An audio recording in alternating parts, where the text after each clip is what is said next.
नमस्कार दोस्तों, कैसे हैं आप सब। मुझे उम्मीद है आप सब खुश होंगे, बहुत अच्छे होंगे और अपने आप को स्वस्थ जरूर रख रहे होंगे। आप सबने ये न्यूज़ सुनी है कि बलूचिस्तान जो है वो पाकिस्तान से अलग होने जा रहा है। और लगभग लगभग ये सभी लोगों को अब इस बात के बारे में मालूम पड़ चुका है कि बलूचिस्तान जो है पाकिस्तान से अलग होने की कोशिश कर रहा है, पुरजोर ताकत लगा रहा है। BALA जो वहाँ के बलूच हैं वो पूरी तरह से जो एक आर्मी बन चुकी है वहाँ की। BLA जो एक वहाँ के लोग इस चीज़ को चाहते हैं कि बलूचिस्तान पाकिस्तान से अलग हो जाए। पाकिस्तान से उनका लेना देना कुछ नहीं है। जिस तरह से 1948 के बाद जब आज़ादी मिली तो पाकिस्तान अलग हुए, उसके बाद से पाकिस्तानियों ने बलूचिस्तानियों को एक डिफरेंशिएट के तौर पर अलग रखा। उनको वो फैसिलिटीज़, वो चीज़ें मुहैया नहीं कराई। मेन आइडियोलॉजीज़ के तौर पर, मेन आइडियाज़ के तौर पर या डेमोक्रेटिक तौर पर बलूचिस्तान के लोगों का इन्वॉल्वमेंट कम रखा। उनका मिसयूज़ किया गया, उनकी प्रॉपर्टीज़ का मिसयूज़ किया गया, उनके लोगों को किडनैप किया गया, उनके लोगों के साथ दुर्व्यवहार किया गया। बहुत कुछ है, ऐसी बातें हैं जो बलूचिस्तान के लोग कहते हैं और अपनी गाथा कहते हैं। और बहुत तभी से ही वो लोग चाहते हैं कि बलूचिस्तान पाकिस्तान से अलग हो जाए। बलूचिस्तान पाकिस्तान जैसा वो लोग नहीं मानते। तो आज मैं आप लोगों को बताऊंगा कि क्या सिर्फ कहने से एक देश बन जाता है, क्या सिर्फ कहने से एक देश बन सकता है। क्योंकि इस तरह की बहुत सारी घटनाएं आपने इंडिया में भी देखी होंगी।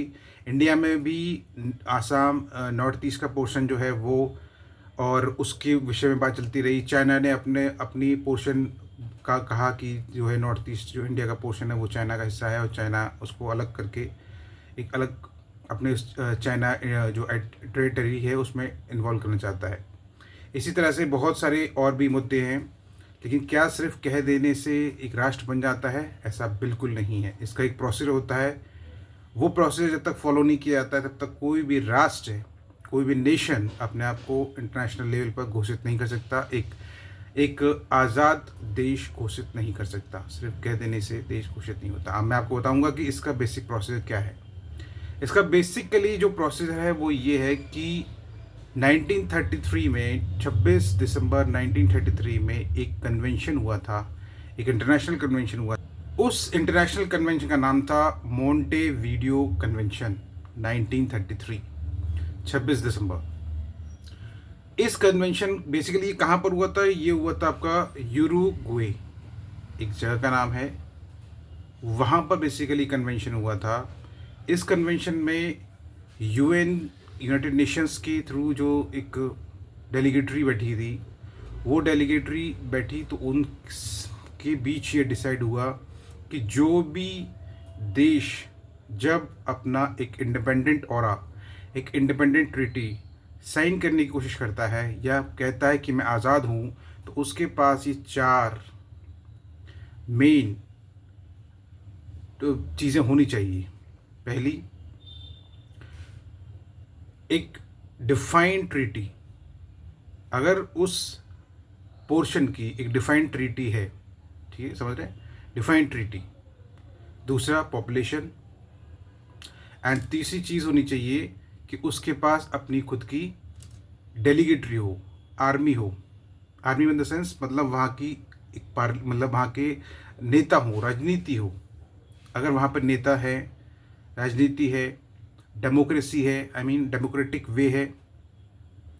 और चौथी चीज़ कि वो जो डेमोक्रेटी है, क्रेसी है, जो लोग हैं वो अपने आप में इतने सक्षम हैं कि क्या वो इंटरनेशनल लेवल पर लोगों से, अदर कंट्रीज से जाके अपने जो स्टेट रिलेशंस हैं, जो इंटरनेशनल रिलेशंस हैं, जो रिलेशंस है वो इस्टेब्लिश कर सकते हैं।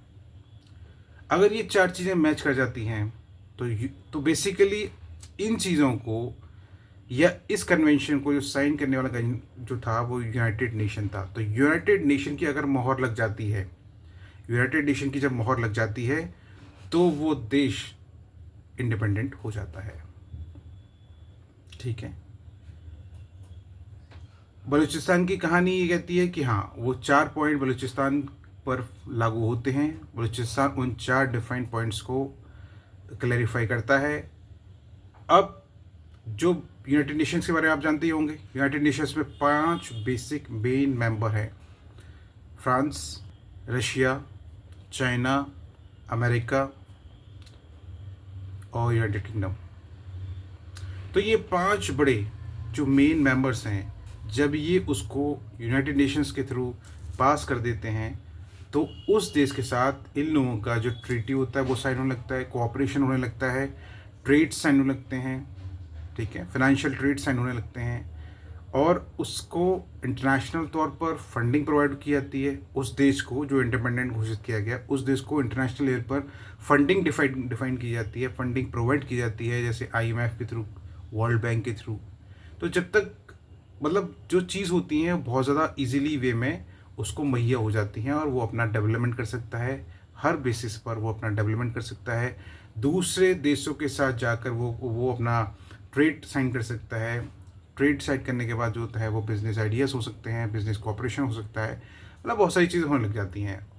तो आप समझ चुके होंगे कि मॉन्टेविडियो कन्वेंशन, UN, उरुग्वे, 1933, 26 दिसंबर, यूनाइटेड नेशंस के थ्रू जब साइन होता है, यूनाइटेड नेशन जब कन्वेंशन एक ट्रीटी पास कर देता है, मतलब उसको मोहर लगा देता है, अपनी मोहर लगा देता है कि हाँ ये जो नेशन है वो इंडिपेंडेंट है आज से, तब से वो नेशन इंडिपेंडेंट घोषित होता है, ठीक है। तो बलूचिस्तान के पॉइंट ऑफ व्यू से वो सारी चीज़ें फॉलो की हो रही हैं, सारी चीज़ें, आइडियाज़ जो हैं उनके वो मैच कर रहे हैं। तो हो सकता है कि बलूचिस्तान पाकिस्तान से अब अलग हो जाए, ठीक है। Thank you so much. खुश रहिए, मुस्कुराते रहिए, अपना काम इसी तरह से करते रहिए, और खुश रहिए। Thank you.